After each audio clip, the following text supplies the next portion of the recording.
የቆሎ ተማሪ ለምን ይለምናል? የእናትና አባቱን ስቃይ ትቶ ለምን ይሰደዳል? በእግዚአብሔር ስም መለመን ሲችል በእንተ ስማ ለማርያም ብሎ በእመቤታችን ስምስ ለምን ይለምናል? ውድ አድማጭ ተመልካቾቻችን ይህ ዝግጅት ስለ እመቤታችን ስደትና ስለ ቆሎ ተማሪ ስደት የሚናገር ታሪክ ነው። ታሪኩን በጥሞና እንድታዳምጡ እየገለጽን የዩቲዩብ ቻናላችንን ሰብስክራይብ ማድረግ እንዳይረሳ፣ ቪዲዮውን ላይክ ማድረግና ሌሎች ማድረስም እንዳይዘነጋ እንላለን።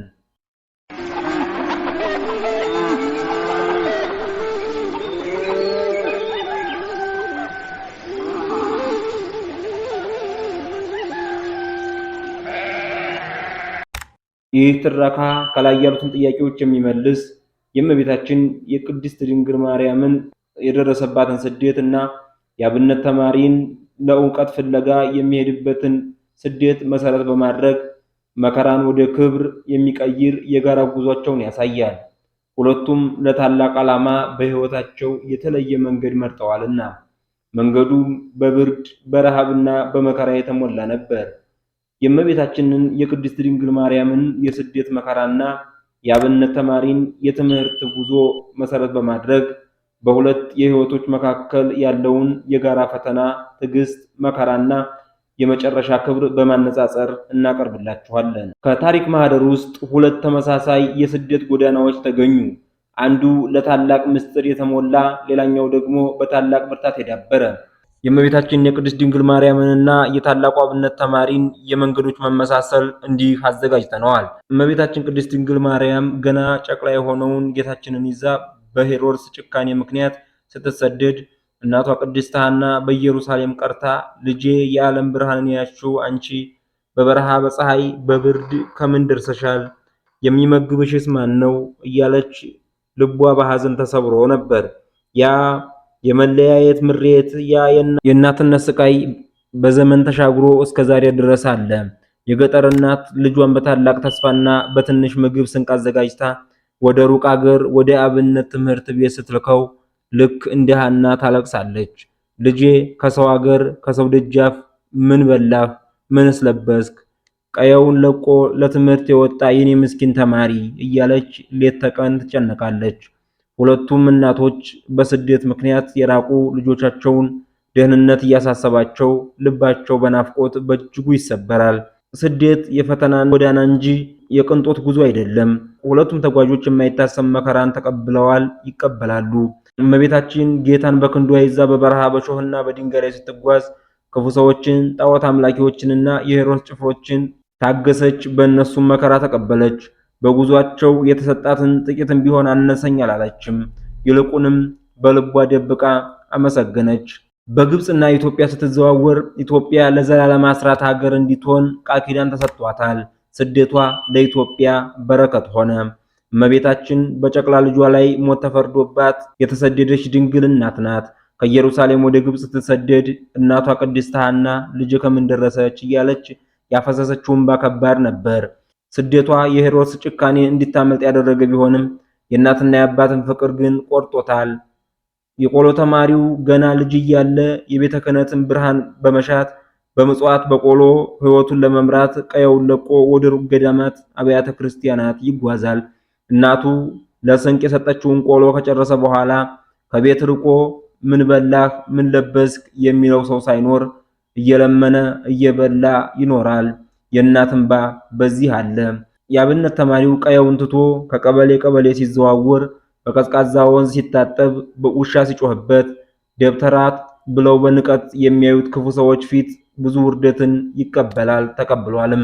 እሱም እንደ እመቤታችን ጥቂት ነው ብሎ እጁን አላጠፈም። አንዲት ቁራሽ እንጀራ ቢሰጠው በአምላኩ ፈቃድ መሆኑን አምኖ በታላቅ ትሕትና ተቀብሏል። ይህ ሁሉ ፈተና የመንፈስ ብርታት ሆኖት በመጨረሻም በክህነት ቃል ኪዳን በቤተ ክርስቲያን ፊት ይቆማል። ያ የጉስቁልና ጉዞ የቤተ ክርስቲያን አገልጋይነት ክብር ሆነለት። የሁለቱም ስደተኞች መጨረሻ ደግሞ የድልና የክብር ነው። ይህም መከራን የተቀበለው ሁሉ በዘመኑ ፍጻሜ የክብር አክሊል እንደሚቀዳጅ ያሳያል። እመቤታችን 3 ዓመት ከ6 ወር ከቆየች በኋላ ከስደት ወደ ሀገሯ ስትመለስ ሊገድላት የቋመጠው ሄሮድስና ጠላቶቿ ሁሉ አልፈዋልም አፍረዋልም። ወደ ቀደመ ክብሯ ብቻ ሳይሆን ከፍ ወዳለው የዓለም ሁሉ እናትነት ንግስናዋ ከፍ ከፍ አለች። የአብነት ተማሪው እርሱም ትምህርቱን ጨርሶ የትምህርቱን ቃል ኪዳን አጠናቆ ክህነት ተቀብሎ መስቀል በያዘ ጊዜ ቀደም ሲል ያረገዘው የድል ክብር ይወለዳል። በጎዳና ሲለምን ሲታገል ሳለ ደብተራ እያሉ የናቁት የተሳለቁበት ሰዎች ሁሉ አሁን በፊቱ ይሰግዳሉ፣ አባታችን እያሉ እጁን ይስማሉ። ያ የስደት ሐዋርያዊ ጉዞ በክብርና በበረከት ተሞልቶ በስኬት ይፈጸማል። እመቤታችን ከልጇ ጋር ተሰዳ ስትሄድ ያጋጠማት ብርድ፣ ቃጠሎና ውርጭ በሰው ዘንድ ከሚታወቀው የሙቀትና ቅዝቃዜ በላይ ነበር። የሕይወት ብርድ፣ የጥላቻ ቃጠሎና የብቸኝነት ውርጭ ነበር። በተመሳሳይ የቆሎ ተማሪው ለእውቀት ሲል ከዘመድ አዝማዱ ከሩቁ አገር ሲሰደድ የሚጠብቀው ከባድ የኑሮ ብርድ ነው። ሌሊት ተነስቶ የሚማርበት ቅዝቃዜና የቀን ሩጫው የሚፈጥረው የሰውነት ድካም እንደቃጠሎ ነው። እመቤታችን በግድ ከቤተሰቦቿ ርቃ እንደሄደች የአብነት ተማሪውም ለዓመታት ቤቱን ትቶ ይሄዳል። በስደት ምድር የመሸጋገሪያ ምግብና መጠለያ የማጣት ረሃብ እንደደረሰባት የቆሎ ተማሪው ደግሞ ለጥቂት ፍርፋሪ በየቤቱ ለምኖ ከሚያገኛት ቅምሻ ምግብ በቀር የሚያጠግብ ነገር የለውም። ለዛውም ላያገኝ የሚችልበት ሁኔታ ይኖራል።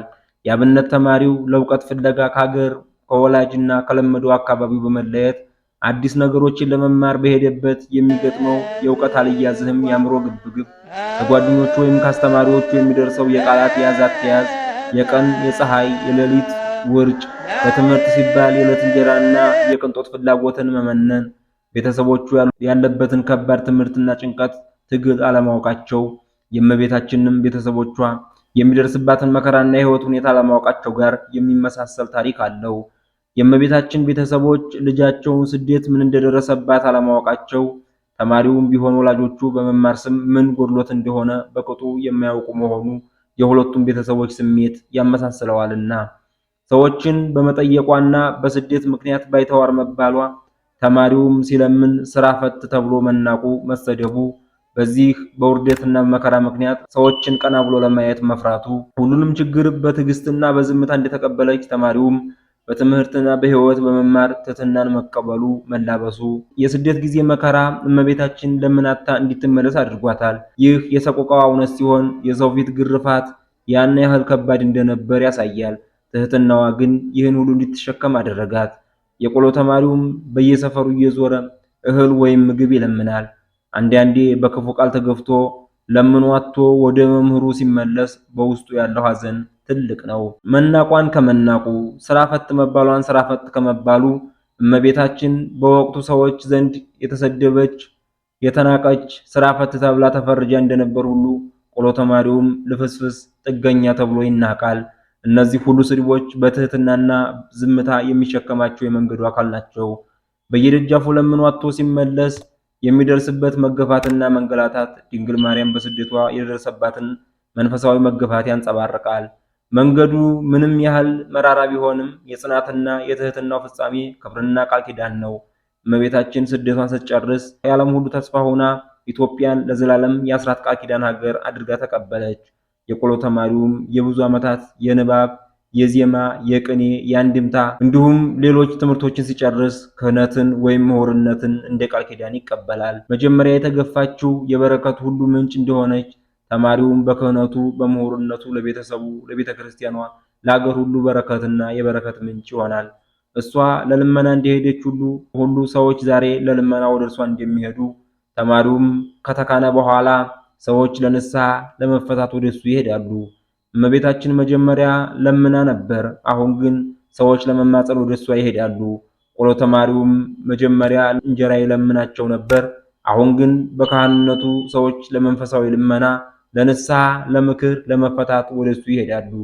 የድህነትና የቡራኬ ተስፋ ሆኖ ተገኝቷልና እመቤታችን የመከራዋን መንገድ አጠናቃ ወደ ቤተሰቦቿ ወደ እውነተኛ ክብሯ ተመለሰች። የሰው ሁሉ ተስፋ ሆነች። የቆሎ ተማሪውም በረሃብና በብርድ ያሳለፈውን ዓመታት በድል አጠናቆ ዛሬ ካህኑ መጡ፣ ምሁሩ መጡ እየተባለ በክብርና በሞገስ ወደ ቤተሰቡ ይመለሳል። የእርሱ መምጣት የቤተሰቡንና የሰፈሩን ሰዎች ልፋት ፍጻሜ የሚያሳይ የድህነትና የቡራኬ ተስፋ ይሆናል። የእመቤታችን ስደት ለጊዜው መውደቅ ቢመስልም መጨረሻዋ ግን የዓለም ሁሉ ንግሥት የምልጃ አክሊል ወደ መባል ነው። የቆሎ ተማሪው ከቀበሌ ቀበሌ ሲለምንና ሲዋረድ የነበረው ጉዞ በመጨረሻ የቤተ ክርስቲያን መሪ፣ የቃሉ አስተማሪ፣ የሕዝብ ሁሉ በረከት ያስብለዋል። እመቤታችን በይሁዳ ምድር የነበራትን ክብር ትታ የባዕድ አገር ጉዞን ስቃይ ተቀበለች። ቆሎ ተማሪው በቤቱ የነበረውን ምቾት፣ የእናት አባት ፍቅርና እንክብካቤ ትቶ የውሻና የሰው ንቀት ያለበትን የምጽዋት ሕይወት ይመርጣል። በአጠቃላይ የእመቤታችን የቅድስት ድንግል ማርያም ሕይወት እውነተኛ ስደት ወደ እውነተኛ ክብር የሚያመራ መንገድ ነው የሚለውን መለኮታዊ ምስጢር የሚያሳይ ሲሆን የተማሪው ሕይወት ደግሞ እውነተኛ ትምህርትና ልፋት ወደ እውነተኛ ሞገስ የሚያመጣ መንገድ ነው የሚለውን ዓለማዊ እውነት ያንጸባርቃል። የሁለቱም ጎዳናዎች የሚያመሩት ለከፍተኛ መንፈሳዊ ዓላማ የተመረጠ ማንኛውም መንገድ በብርድ በቃጠሎና በስደት የተሞላ ቢሆንም በጽናትና በትህትና ከተሸከሙት ፍጻሜው ክብር በረከትና የዓለም ሁሉ ተስፋ መሆኑን ያሳያሉ። እናም ተማሪው በእንተ ስማ ለማርያም ስለመብርሃን ብሎ የለመነበት ድንግል ማርያም ከእስራኤል ተነስታ እስከ ግብጽ ድረስ እስከ ኢትዮጵያም ድረስ ስትሰደድ የደረሰባትን ረሃብ በማሰብ ስለ ድንግል ማርያም ለእኔም ተዘከሩኝ ማለቱ ነው። የእናትና አባት ቀይ ለቆ ርቆ መሄዱ ደግሞ እሷም እናትና አባቷን ቀይ ለቃ ርቃ ተሰዳ ልጇን ለማዳን የመሰደዷ ምሳሌ ነው። በእግዚአብሔር ስም መለመን ሲችል በእንተ ስማ ለማርያም ማለቱ በእሷ ስም፣ በስደተኛዋ ስም፣ በተራበችዋ ስም የወጣው የእሷን ስም አንጠልጥዬ የምጓዝ በእሷ ስም ምግብ ለምኜ የምበላ ነኝ ሲል ነው። በእሷ ስም እየለመነ የእሷን ትምህርት እየተማረ የእግዚአብሔርን ቃል እያጠና እስከ መጨረሻው ቆይቶ የክብረ አክሊልን ይቀዳጃል፣ ማለትም ክህነትን ይቀበላል። እንግዲህ የአብነት ተማሪ በየደጃችን መጥቶ ሲቆም፣ በየበራችን መጥቶ ሲለምን እኛ መረዳት ያለብን ምንድነው? እመቤታችን ድንግል ማርያም በስደቷ ወቅት መታ በደጃችን እንደቆመች መረዳት ነው ያለብን። ድንግል ማርያም በአካል ብናገኛት ሊሰማኝ የሚችለው ደስታ ተማሪው በደጃችን በፊታችን መጥቶ ሲለምን ሊንጸባረቅ ይገባዋል። ስለእመቤታችን ስደት ብሎ ይሰደዳል። ስለእመቤታችን መራብ ብሎ ይራባል። በእመቤታችንም ስም ለምኖ ይበላል። የአብነት ተማሪው የእመቤታችን መናኝ። የተከበራችሁ የዩቲዩብ ቻናላችን ቤተሰቦች የዛሬውን በእመቤታችን ድንግል ማርያም እና በአብነት ተማሪ ላይ ተመስርቶ የተዘጋጀውን ዝግጅታችንን በዚህ አጠናቀቅን። የዩቲዩብ ቻናላችንን ሰብስክራይብ ማድረግ፣ ቪዲዮአችንን ላይክ ማድረግ እና ለሌሎች ማድረስ እንዳይረሳ። አብራችሁን ስለነበራችሁ እናመሰግናለን። ድንግል ማርያም አገራችንን ኢትዮጵያን ትጠብቅልን፣ ወደ ክብሯ ትመልስልን ለዘላለሙ አሜን። ወስብሐት ለእግዚአብሔር አሜን።